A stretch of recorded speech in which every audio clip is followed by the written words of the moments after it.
6 million ways to die. Choose one. Maldini, George Weah, Marco van Basten, Roberto Baggio, just to name a few. These players carried the badge of AC Milan with pride and helped shape the history of AC Milan. They won the major honors from Champions Leagues to league titles to Club World Cup, known as Intercontinental Cup right now. And they helped build up the brand AC Milan. AC Milan were the dominant team in the 80s and the 90s, and also one of the most feared teams in Italy. But as the world of football continues to evolve, they struggle to adapt. So in this video, we take a look at the fall of AC Milan and how it came about. AC Milan's dynasty and history can be traced to one man known as Silvio Berlusconi. He took over AC Milan when they were 3 years after relegation in the 80s and brought about the best players to help revitalize the team.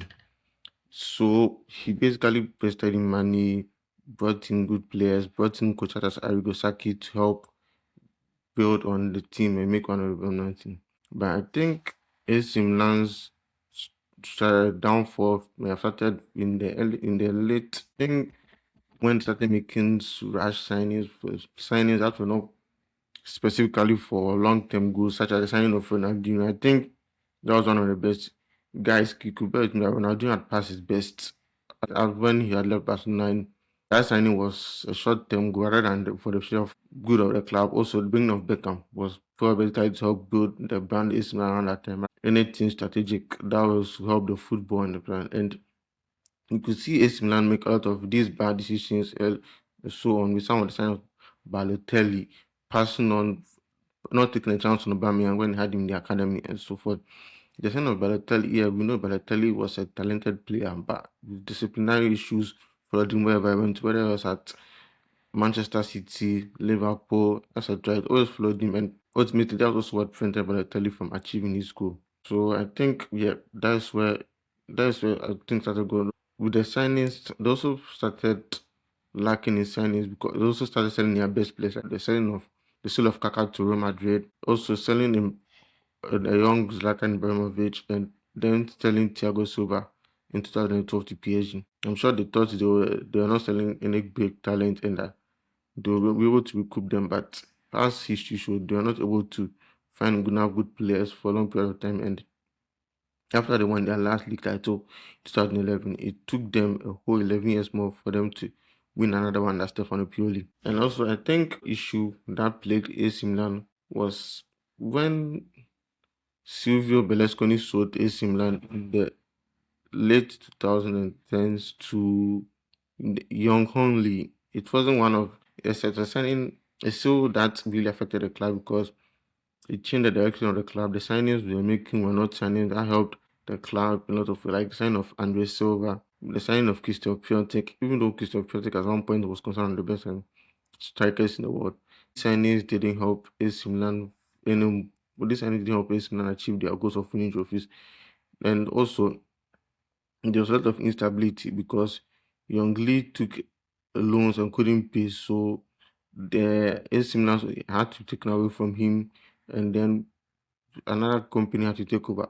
All these off-field issues affected the club severely because there was no consistency with the board for them to lay out a consistent plan for the team to follow. So basically, AC Milan, a club that in the past could be talking about today, could be on the level of what Real Madrid were, because as you can see, they are still the team with the second most Champions League, even though they have not won 2007, which is almost 20 years ago now. They showed how dominant they were in the 80s and 90s. But then, as I said, when they struggled, after they sold to Young AC Milan were struggling.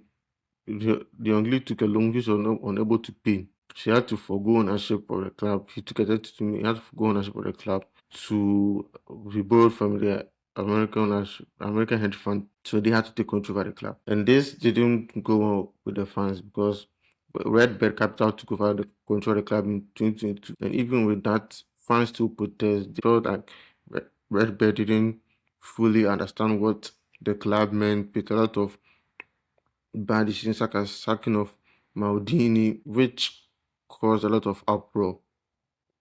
This also shows that the ownership of a club is very key. Sometimes it's not only about having the money, because you could have the money and a lot of bad decisions could be taken.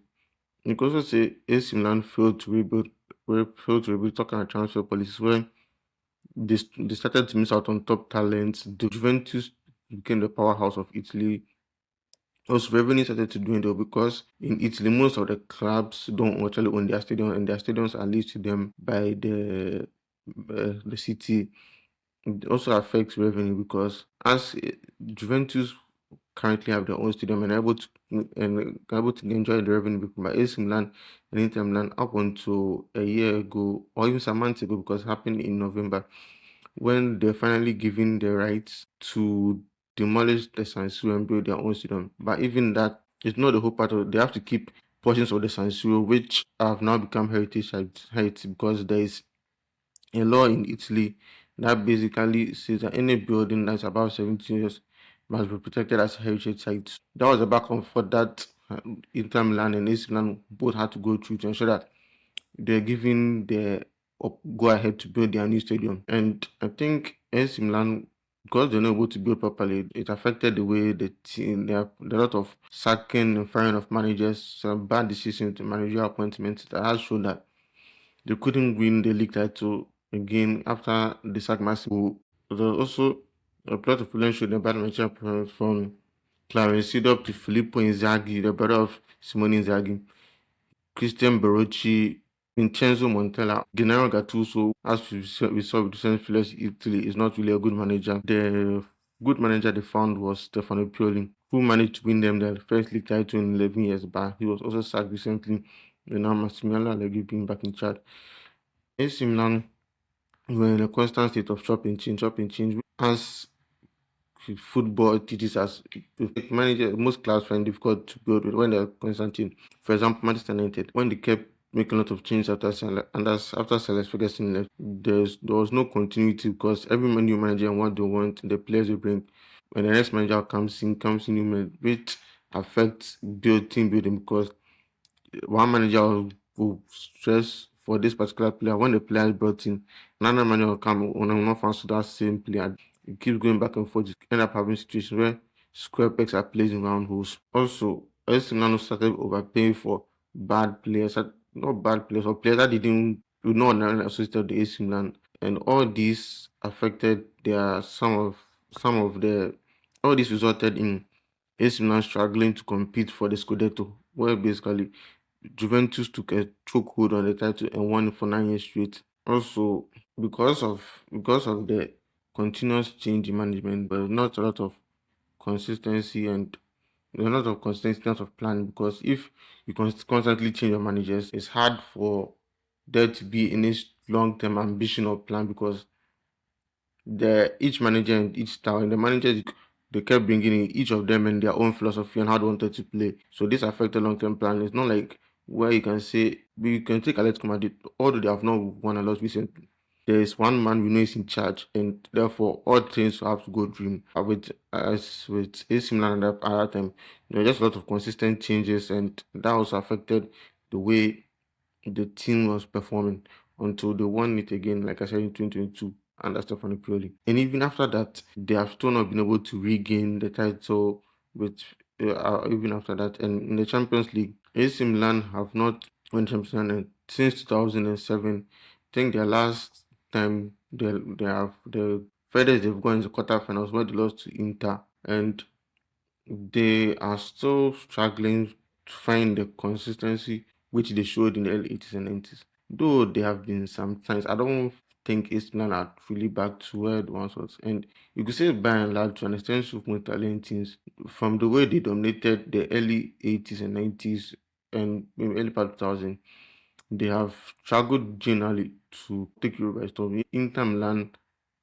reached two Champions League finals in recent years, but no Italian team has won the Champions League since 2010, and even in recent performances of the Italian national teams, there is a struggle in talent. You can't basically their talents or the crop of current players right now are not what they once were, and you can also see it in the way signings are done.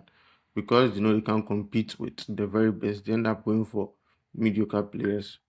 So finally, I leave with you. Who do you think is to blame for AC Milan's downfall? Do you think is the ownership, the poor transfer decision, the board? Do you think the sale? I mean, Berlusconi was never going to last forever. May his soul rest in peace, by the way. So who do you think is to blame? The board for them, or or can you say Berlusconi is a bit to blame because he didn't sell it to the right people, the the transfer policies, the managers. So let me know what you guys think in the comments below. And do you also think AC Milan will ever be back as a big team where they once dominated Europe? Personally, I don't think so. Even the state of Italian football shows that Italian clubs are a long way from dominating in Europe as the ones did. Yeah. Don't forget to like the video, subscribe to the channel, let me know your thoughts as well. As always, I'm set.